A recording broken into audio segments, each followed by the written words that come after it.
शशि प्रभा जी, छत्तीसगढ़ से। राधे राधे महाराज जी, आपके चरणों में कोटि कोटि प्रणाम। महाराज जी, मेरे मन में एक प्रश्न है कि वो हर पल व्यथित करता रहता है। किसी भी कार्य को आरंभ करने से पूर्व मेरे मन में नकारात्मक विचारों का आगमन हो जाता है। प्रत्येक वस्तु कार्य को लेकर संशय और असफलता का भय मुझे घेर लेता है, जैसे कि ये कार्य मुझसे नहीं होगा अथवा मुझे सफलता नहीं मिलेगी। ये नकारात्मक विचारों का भाव प्रतिबंध बढ़ता रहता है। ये तब तक बना रहेगा जब तक भगवान का आश्रय नहीं होगा। किसका प्रश्न है?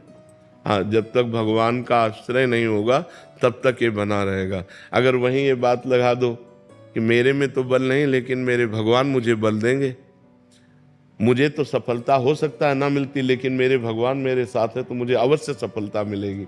जब हम भगवान को बीच में रख लेते हैं, देखो हनुमान जी लंका में प्रवेश कर रहे हैं तो कैसे प्रवेश कर रहे हैं? प्रवेश नगर की जय सबका जा, हृदय राखी कौशलपुर राजा। हृदय में भगवान श्री राम का ध्यान है और काम करने के लिए लंका में प्रवेश कर रहे हैं। तो अगर हम भगवान का स्मरण करते हुए, भगवान का ध्यान करते हुए कोई भी कार्य करेंगे तो निश्चित मुझे सफलता मिलेगी। हमारे नकारात्मक भाव पॉजिटिव भाव में बदलेंगे, सकारात्मक भाव में बदलेंगे यदि हम नाम जप करेंगे और भगवान का आश्रय लेंगे। यदि नाम जप और भगवान का आश्रय नहीं है तो फिर मनुष्य को यही धीरे धीरे इतना निगेटिव हो जाता है कि बिना किसी कारण के वो डिप्रेशन में पहुंच जाता है। ये नकारात्मक सोच ऐसी भयावह पैदा करती चली जाती है कि वो डिप्रेशन में पहुंच जाता है। ये नकारात्मक सोच अच्छी नहीं है, ये भयावह वृत्ति अच्छी नहीं है, संशय वृत्ति अच्छी नहीं है। इसलिए नाम जप करो और भगवान का आश्रय लो। श्रेया जी, महाराष्ट्र से। राधे राधे। राधे राधे महाराज जी। स्वामी जी, क्या हम भगवान के प्रति भी वैसे ही जिद कर सकते हैं जैसे हम अपने माता पिता के साथ करते हैं? जैसे किसी चीज के लिए रूठना, रोना, अगर वो चीज भगवान से ना मिले तो क्या भगवान से भी इस तरह की जिद करना चाहिए या कर सकते हैं? नहीं करना चाहिए, क्योंकि वो सर्वज्ञ हैं और हम अल्पज्ञ हैं। जैसे कभी कभी हम माता पिता से भी अल्पज्ञतावश यदि हम जिद करें तो फिर वो थप्पड़ मारते हैं, हमारी बात नहीं मानते हैं। जैसे हम चाकू से खेलेंगे, अब छोटा बच्चा है, मारते हैं ना माता पिता, क्योंकि उसमें हमारा अहित हो जाएगा। अगर वो हमारी मांग पूरी करें तो हमारा अहित हो जाएगा। ऐसे ही हम भगवान से जिद न करें, वो सर्वज्ञ हैं, हम उनसे मांग रख सकते हैं। मांग रख करके साथ में इतनी छूट दे दें कि प्रभु यदि इससे हमारा मंगल होता हो तो आप कभी पूरी मत करना। जिससे मंगल हो, जिससे सुख मिले, जिससे आपके चरणों में प्रीति हो, वही बात पूरी करना। भगवान से मांग सकते हैं लेकिन जिद नहीं कर सकते। अगर जिद करोगे तो देखा ना, बच्चा जब ज्यादा जिद करता है तो उसका उपाय क्या होता है? अपने प्रभु से, सर्वज्ञ हैं और बहुत प्यार करने वाले हैं, हम मांग सकते हैं, लेकिन मांग तभी पूरी होगी, ध्यान रखना, जब अपनापन प्रभु में हो या उतनी तपस्या हो। ऐसे नहीं पूरी होगी। नहीं तो ऐसे सब मांग करके देख लो, बोला पूरी होती है क्या? उतना अनुष्ठान हो, उतनी तपस्या हो, जितना मांग रहे हो तो पूरी हो जाएगी। या प्रभु से बहुत प्यार है तो पूरी हो जाएगी। और उसमें भी अगर तुम्हारा अमंगल होना है तो नहीं पूरी होगी। जैसे देवर्षि नारद जी ने प्रभु से कहा, आप अपना रूप दे दीजिए क्योंकि मुझे ब्याह करना है। भगवान ने हरि रूप ना दे करके हरि रूप दिया। हरि बंदर को भी कहते हैं, और उन्होंने हरि रूप भगवान का मांगा था।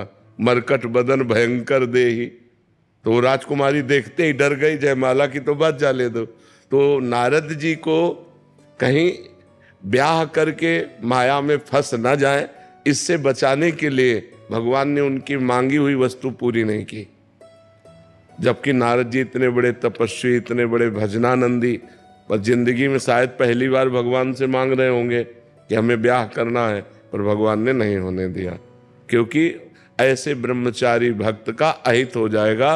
वो माया से मोहित थे उस समय, माया से मोहित होने के कारण भगवान ने उनकी बात नहीं पूरी की।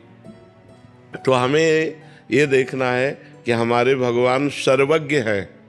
सर्वज्ञ माने आगे पीछे सब कुछ उनको पता है, और हम वर्तमान की ही स्थिति को देखकर मांगते हैं कि प्रभु मुझे इस समय ये आवश्यकता है, और वो आवश्यकता हमारे लिए शायद अमंगल बन जाए, इसलिए भगवान नहीं पूरी करेंगे। और कामनाएं दो तरह से पूरी होती हैं, एक भगवान से संबंध रखकर मांगना और एक अपनी तपस्या और भजन के बल से कामना पूर्ति कराना। अगर दोनों में से एक भी नहीं है तो कामना पूर्ति नहीं होगी, चाहे जितना भगवान से मांगो आप। जी जयवंती छत्तीसगढ़ से। राधे राधे महाराज जी। महाराज जी, मेरी एक जिज्ञासा है, कृपया समाधान कीजिए। यदि किसी परिवार में किसी युवा बालक बालिका की आकस्मिक मृत्यु हो जाती है तो क्या वो आत्मा पुनः उसी परिवार में जन्म ले सकती है? क्या अब ये तो ऐसा भगवान निर्णय बता सकते हैं कि उसका क्या संयोग बैठेगा। अब इसके हम त्रिकालज्ञ तो है नहीं। अब वो जीव कहाँ जन्मेगा, ये कोई सिद्धांत नहीं है कि उसी घर में जन्मेगा। ऐसा कोई सिद्धांत नहीं है कि दोनों एक साथ मरे तो एक ही साथ जन्मेंगे, ऐसा भी सिद्धांत नहीं है। अब वो क्या उसके कर्म हैं, कौन सा शुभ कर्म कौन सा अशुभ कर्म उसको कहाँ ले जाता है, ये तो विधाना ने जो लिख दिया वही है विधान, अपने समझ में तो नहीं आता ना। सुनो भरत भावी प्रबल बिलख कहो मुनिनाथ, हानि लाभ जीवन मरण जस अपजस विद्या। तो जो विधना के हाथ में, उसको हम कैसे वर्णन कर सकते हैं कि तुम्हारे घर में वो नौजवान बालिका बालिक पुनः आ जाएंगे, इसका तो हमें ज्ञान है नहीं। हमें तो अभी वर्तमान में भगवान जो ज्ञान करवा रहे हैं वही है कि आपकी साधना कहाँ है, आपका साधन क्या है, बस इतनी चर्चा। ये तो ब्रह्मा जी बता सकते हैं कि वो कहाँ जन्मेगा। एक क्वेश्चन मेरे अभी हृदय में आया। मैं जब भी, जैसे मैं तो साधना माई की करता हूँ, जैसे मैं वृंदावन में या राम अयोध्या में जाता हूँ तो मुझे कुछ ऐसी एनर्जी, ऐसा कुछ है ऐसा है। तो वो ऐसा भक्ति की साधना का ये क्या? हाँ, हृदय जितना पवित्र होता है ना उतने वो पकड़ता है। तो अभी मेरे को जो है वो जो अनुभूति हो रही, हाँ, जो वातावरण है ना, तो जैसा जैसा हृदय पवित्र होता है वैसा वैसा पकड़ता है, वैसे आनंद की अनुभूति होती है, वैसे दिव्यता की अनुभूति होने लगती है। अब वृंदावन धाम है, जनसाधारण आते हैं तो उनको एक बाजार जैसा, शहर जैसा दिखाई देता है। भक्त आते हैं तो जिस कोटि की भक्ति होती है उस कोटि का हृदय उनका उफान मारता है, आनंद मारता है। आनंद वही आके फिर हमारे को साधना और भक्ति दोनों जो है मैच करती है। बिल्कुल। फिर वो शरीर को थोड़ा सा कष्ट, जी, चलो ये लगता है कि हो क्या रहा है। अभी मैं ये सोच रहा हूँ, माई का तो मैं सुबह कर लिया भजन, ये अभी क्या हो रहा है? ये आनंद का। तो मैंने ये कई बार मैंने पूछा तो कहा, कई संतों ने कहा कि भक्ति की जगह आके साधना करना, साधना की जगह भक्ति करना। यहाँ भगवान जो है राधा रानी का स्थान है, कृष्ण जी का स्थान है। अब यहाँ पे आप आके फट सुहा करेंगे तो वो तो नहीं है। अगर यहाँ कुछ ना करेंगे, यहाँ आप कुछ भी ना करेंगे तो भी आपको अनुभव होगा, क्योंकि ये करने की भूमि नहीं है, ये होने की भूमि है। आप यहाँ आनंद में भगवान का भजन करते हैं, चाहे जो देखो, चाहे दुर्गा कहो, चाहे काली कहो, चाहे जो भी नाम लो, वो भगवान ही तो बने हुए हैं। एक सच्चिदानंद तत्व ही विविध रूपों में है, दो तत्व तो है नहीं, वही एक है, अनेक रूप धारण किए। तो ये धाम है। अगर आप भगवान का धाम के भाव में ना देखें तो आद्याशक्ति कात्यायनी की सिद्ध पीठ है। ये आद्याशक्ति कात्यायनी की सिद्ध पीठ है वृंदावन। यहाँ कात्यायनी की उपासना करके और श्री गोविंद को पति रूप में ब्रजगोपियों ने प्राप्त, ये सिद्ध पीठ है। हमारे है वृंदावन में कात्यायनी पीठ है। तो यहाँ तो जो परमाणु चाहो वो परमाणु व्याप्त है। शिवो हम के चाहो शिवो, हम के दास हो, हम के चाहो दास हो, हम के, यहाँ सब परमाणु व्याप्त है। धाम है ना पूरा टोटल, यहाँ पावर ही पावर है। जो पावर वाला आता है उसको अपना पावर, जो जैसा आनंद लेना चाहे वैसे आनंद के लिए। महाराज जी, क्या अयोध्या में जाता हूँ तो अक्सर ये महसूस होता है। अभी मैं उड़ रहा था ये मनीष जी मिर्जापुर से। श्री हरिवंश महाराज जी, सेवक वाणी जी में लिखा है कि जो हरिवंश तजो भजो और ही तो मोहि श्री हरिवंश दुहाई। महाराज जी, आपने भी बताया था कि श्री जी की असीम कृपा तब होती है जब कोई भी मतलब धर्म उपासना के बारे में सुन पाता है। तो महाराज जी इसमें ये कह रहे हैं कि इसमें अनन्यता का भाव है। तो क्या अनन्यता का मतलब ये है कि कहीं और सुनने या जानना भी नहीं अपराध लगेगा? नहीं, अपराध तो नहीं लगेगा। स्वप्न में भी किसी और की सूरत नहीं। रसना कटो जो अन रटो, निरखी अन फुटो नैन, श्रवण फुटो जो अन सुनो श्री राधा जसबैन। मेरी आंखें फूट जाएं जो अपने इष्ट के सिवा किसी और को देखूं, मेरे कान फूट जाएं जो इष्ट के सिवा किसी और को सुनूं, मेरी जबान कट जाए जो इष्ट के सिवा किसी और को बोलूं। रसना कटो जो अन रटो, निरख अन फुटो नयन, श्रवण फुटो जो अन सुनो श्री राधा जसबैन। तो यहाँ अनन्यता का तात्पर्य कहीं जाने आने लेने देने से मतलब नहीं, अपने प्यारे के सिवा कोई है ही नहीं, अपने प्यारे के सिवा कोई है ही नहीं। हमारे नेत्रों में हमारे प्रीतम बस गए तो जित देखूं तित श्याममयी। गोपीजन जिधर दृष्टि डालती है श्याम ही श्याम नजर आते, श्याम ही श्याम नजर आते। दूसरा कोई है ही नहीं बच्चा, दूसरा कोई हो तब ना देखें, अपना प्रीतम ही है। प्रीतम के सिवा सो अनन्य गति जाके असमति न टरे हनुमंत। मैं सेवक सचराचर रूप स्वामी भगवंत। मेरे इष्ट देव ही सब रूपों में विराजमान है, कोई दूसरा नहीं विराजमान है। दूसरा हो तब ना देखे ना। आज अनन्यता कहते हैं नाम जप करो, भगवान का चरित्र सुनो और भगवान के अनन्य भक्तों का संग करो। प्रेम, अनन्यता, भक्ति ये तभी आती है जब भगवान के भक्तों का संग हो। भक्त संग के बिना ये रंग नहीं चढ़ता है। मत कीरति गति भूति भलाई, जब जेहि जतन जहां जेहि पाई, सो जानो सत्संग प्रभाऊ, लोकों वेद न आनो पाओ। कोई और उपाय है ही नहीं, बिना भगवत प्रेमी महात्माओं के संग के भगवान में अनन्य प्रेम होता ही नहीं है। भजन न होई संग बिनु, और भजन बिना नहीं प्रेम, छिन्हू भजन न छाड़िए, धरिए या ध्रुव नेम। बिना भजन भजनानंदी संतों के नहीं हो सकता, और बिना भजन के प्रेम नहीं हो सकता, और बिना प्रेम के भगवत साक्षात्कार नहीं हो सकता। मूल है भक्तों का संग। अगर हम भक्तों का संग करते रहें, सत्संग सुनते रहें, भगवान के पावन चरित्र सुनते रहें, भगवान का नाम जप करते रहें, तो भगवान में अनन्यता आ जाएगी। और अनन्यता आ गई तो जन्म जन्म के मल का नाश होकर भगवत प्राप्ति निश्चित हो जाएगी। भगवान अनन्यता देखते हैं। अनन्यश्चिन्तयन्तो माम अनन्य चेता सततम। अनन्यता की भगवान ने मांग की है। हम पे तो कृपा हो गई है वृंदावन। बिल्कुल, हाँ बिल्कुल कृपा है, ऐसा ही स्वीकार करना चाहिए। अब खूब नाम जप करना चाहिए, भगवान के चरित्र सुनो। जितना चरित्र सुनोगे, भगवान की कथा जितना सुनोगे, उतनी जल्दी हृदय पावन होगा। ये हम तुम्हें अनुभव की बात बताते हैं। सब साधनों में श्रेष्ठ भगवान का पावन चरित्र है, भक्तों के पावन चरित्र है, उनसे एकदम हृदय में भगवत प्रेम प्रकट होता है।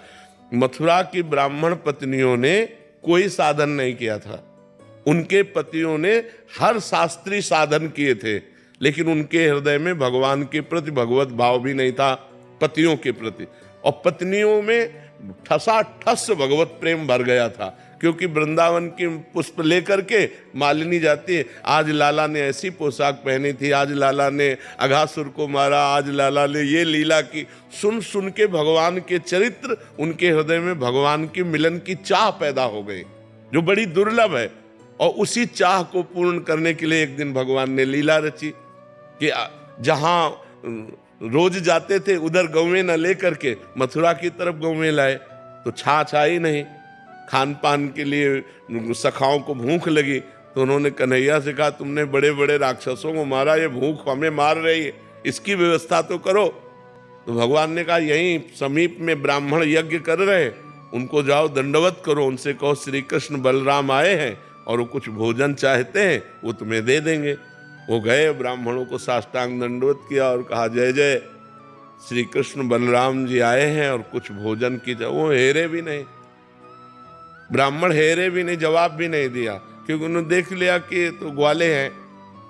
लौट कर गए, बोले प्रभु इतने कठोर आदमियों के पास भेजा, वो तो देखे भी नहीं हमारी तरफ। भगवान ने कहा, निराश नहीं होना चाहिए, सफलता हाथ उसी के लगती है जो प्रयासरत रहता है। जाओ, अब की बार तो उनकी पत्नियों से कहो। तो उनका प्रभु पति हेरे नहीं तो पत्नियां कैसे दे देंगी? उनका नहीं, पत्नियों को हमारी कथा के प्रभाव से हमारा परिचय प्राप्त है। जे ही जाकर दंडवत किया और कहा, श्री कृष्ण बलराम भूखे हैं। अरे बस, जैसे बाढ़ उमड़ गई हो, तो बाढ़ के पानी को कोई जैसे रोक नहीं सकता। जो सरिता सावन जल उमगत, सन्मुख सिंधु सिधारे, प्रीति न काहू की कान विचारे। हृदय की प्रीति ने उफान भरा और सुंदर थालों में भोग सजाया और किसी की कोई परवाह न करके श्री कृष्ण बलराम के समीप पहुंच गई और उनको भोग पाया। रत्नावती जी ने कोई और साधन नहीं, दासी के मुख से भगवत चरित्र सुन करके महान प्रेमी बन गए। तो भगवान के पावन चरित्रों के श्रवण करने से, भक्तों के पावन चरित्रों के श्रवण करने से जितनी जल्दी हृदय के मल का नाश होता है उतनी जल्दी और किसी साधन से होता नहीं है। गंगा जी स्नान करने से पाप नष्ट होते हैं, लेकिन पाप की प्रवृत्ति नहीं। और भगवत लीला कथा गंगा के स्नान करने से पाप की प्रवृत्ति का विनाश हो जाता है। वो निष्पाप महापुरुष होकर भगवान को प्राप्त होता है। इसलिए खूब भक्तों के चरित्र पढ़ो, भगवान के चरित्र सुनो, नाम जप करो, इसी से अनन्यता आ जाएगी। सिद्धि मित्तल जी। राधे राधे। राधे राधे महाराज जी। महाराज जी, माला से जपना और हर समय उठते बैठते जपना, क्या दोनों का समान फल है? अगर माला का नियम नहीं लिया पर उठते बैठते नाम जप मन में चलता रहा तो उससे भी उद्धार होएगा? शायद नहीं, उद्धार की तो सवाल ही नहीं। ये तो बहुत सिद्ध पद्धति है। ये तो माला से भी श्रेष्ठ पद्धति है। श्वासों की माला से यदि हम प्रभु का नाम जपने लगे, उठते बैठते चलते फिरते, यही मतलब आखिरी स्थिति यही होती है कि माला रख जाता है, चिंतन चल रहा है। पर इसमें देखना है कहीं मन हमारा धोखेबाजी तो नहीं कर रहा कि माला से है तो अब 108 माला, अगर हमने माला पकड़ ली तो 108 बार नाम तो जपना ही पड़ेगा। पूरी माला करने के लिए 108 बार, अब उसमें मन भागे चाहे जो कुछ हो, नाम जप करना। तो अगर हम नए साधक हैं, अभी प्रारंभ, तो हमको गणना से जप करना चाहिए कि हम 50,000 जप किए, आज 60,000 जप किए, आज 70,000 जप किए। अगर मन हमारा ईमानदारी से भजन में उठते बैठते चलते फिरते लग रहा है तो बहुत अच्छी पद्धति है। और ये माला के बाद यही स्थिति प्राप्त होती है कि उठते बैठते खाते पीते चलते फिरते हर समय प्रभु का मंगलमय नाम स्मरण करना, ये तो बहुत सिद्ध पद्धति है, इसमें कोई संशय नहीं है। कृष्णांशी शर्मा जी। राधा वल्लभ श्री श्री हरिवंश महाराज जी। महाराज जी, आपकी और श्री जी की कृपा से तथा नाम जप से हमें भगवत प्राप्ति तो हो जाएगी महाराज जी, पर निकुंज में निकुंज वपु सहचरी स्वरूप प्रिया प्रीतम के चरण की सेवा कैसे मिलती है? लाडली जी की कृपा से हो तो लाडली जी कृपा करें, उन्हीं से रो, लाडली जी से रो। तो वैसे कैसे पापी क्यों न हो, हरिवंश नाम जो ले, अलक लड़ैती रीझ के महल खवासी दे। यदि हम राधा वल्लभ श्री हरिवंश, राधा वल्लभ श्री हरिवंश हर समय जपते रहेंगे तो राधा वल्लभ लाल जी कृपा करेंगे, लाडली जी कृपा करेंगी, हमें दासी पद मिल जाएगा, हमें श्री जी की सहचरी पद मिल जाएगा। तो हमको ज़्यादा चिंता नहीं करनी, चिंतन करना है, हर समय नाम जप करना। देखो पहले तो ये सब छोड़ो कि हमें वैकुंठ जाना है कि निकुंज जाना है कि हमें, ये सब छोड़ो। पहले हमको वर्तमान में देखना कि हम प्रभु को भूले ना, बस। खास बात जो पकड़नी अपनी, वो तो प्रभु की तरफ की बात है कि मुझे कहाँ भेजते हैं, नरक भेजते हैं कि परम पद भेजते हैं कि निकुंज भेजते हैं, ये उनका विषय है। हमारा विषय है कि हम वर्तमान के इस मिनट को प्रभु के सुमिरन से खाली न जाने दें।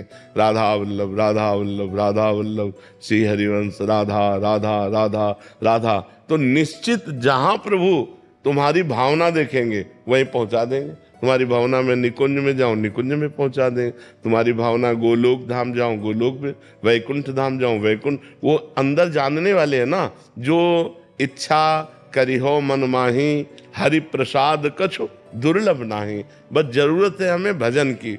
वर्तमान का समय हमारा भूत भविष्य के चिंतन में ना जाए, वर्तमान का समय हमारा भगवत चिंतन में जाए, यही हमारी सबसे बड़ी बात रहेगी। हमको आगे की कुछ नहीं सोचना, पीछे जो हो गया कुछ नहीं सोचना, वर्तमान को संभालना है। वर्तमान में राधा राधा बोला तो पीछे जो भूत है वो पवित्र हो गया, जिसमें हमारे पाप हुए, और भविष्य है वो मंगलमय हो जाएगा। वर्तमान को हमें संभालना है, हमें भूत भविष्य की चिंता नहीं करनी कि हमें निकुंज जाना है कि नहीं जाना है, वो श्री जी जाने। हमारा कर्तव्य है श्री जी को भूले ना, हर समय उनका नाम सुमिरन करते रहे। प्रभा गगर जी। राधे राधे। राधे राधे महाराज जी, आपके चरणों में कोटि कोटि प्रणाम। महाराज जी, जब हम जनहित में निस्वार्थ भाव से समाज के लिए कुछ करना चाहते हैं, उसमें भी बहुत अड़चने आती हैं महाराज जी, ऐसी परिस्थिति में क्या करना चाहिए? अड़चने नहीं आती हैं, हमारी चाहत को विक्षेप पहुंचता है। अगर हम निष्काम भाव से किसी की सेवा करें तो अड़चन नाम की चीज नहीं। हमें बताओ, अड़चन तब आती है जब अंदर से हमारे कामना होती है, हम आपको पानी पिलावें और आप हमको थैंक यू बोलें। अगर इतनी चाहत है तो आपका परोपकार नहीं हुआ और आपको परोपकार करने में विक्षेप लगेगा। अगर आपकी ये बात है कि नेकी कर दरिया में डाल, मुझे आपसे कोई मतलब नहीं है, मैं केवल भगवान की आज्ञा से आपका परोपकार करता हूँ, बस कोई मतलब नहीं, हमें कोई विक्षेप ही नहीं पड़ेगा, कोई विक्षेप नहीं पड़ेगा। आप हमें बताओ इसमें क्या विक्षेप पड़ेगा? विक्षेप तब पड़ता है जब परोपकार करने के बाद हम उसका चेहरा देखते हैं और ये चाहते हैं कि थोड़ा तो कृतज्ञता प्रकट करें, और जब वो नहीं करता और ऊपर से बुराई कर देता है तब हमको बुरा लगता है कि हम तो इसके साथ भलाई किया और ये हमारी बुराई कर रहा है। नहीं, ये सही परोपकार नहीं हुआ। परोपकार का मतलब है कि हमने तुम्हारे साथ किया, अब तुम्हें जो मनावे हो हमारे साथ करो, उससे हमें कोई मतलब नहीं। हमें तुमसे हिसाब नहीं लेना, हमें भगवान से हिसाब लेना है। परोपकार करके भगवान से हिसाब लेना तो हमें कोई परेशानी नहीं। परोपकार करने पर हमें कभी परेशानी नहीं हो सकती। क्यों? सही है।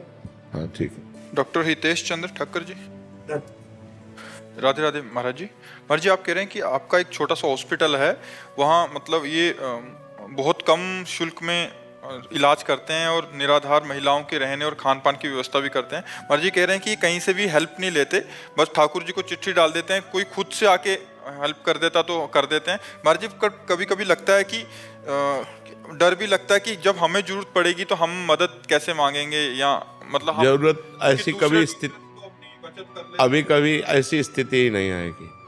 किसका? आपका प्रश्न है। जो भगवान के भरोसे रहता है उसको कभी ऐसी स्थिति नहीं आती।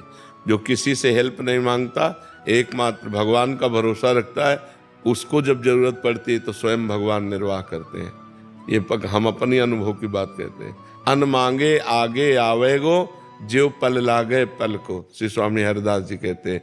यदि बिहारी जी का भरोसा है, यदि प्रभु का भरोसा है तो बिना मांगे व्यवस्था हो जाएगी, और जब आवश्यकता है कोई नहीं दे रहा उस समय भगवान पूरा करेंगे। और कैसे पूरा करते हैं? वो करुणा निदान है, कोई न कोई खेल रच देते हैं और वो सब व्यवस्था बन जाती है। ठीक है ना?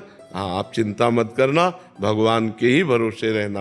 और वो लक्ष्मीपति हैं, वो महाईश्वर के स्वामी हैं, वो जब चाहेंगे जो चाहेंगे वो व्यवस्था कर देंगे। ये न सोचो कि उस समय हमारी व्यवस्था कैसे होगी। तो निराश मत हो, जब कभी ऐसी बात हो तो भगवान की तरफ देखना, और न जाने कहाँ से व्यवस्था कर देंगे, समझ में भी नहीं आएगा, आपको परेशानी भी नहीं पड़ेगी, व्यवस्था हो जाएगी।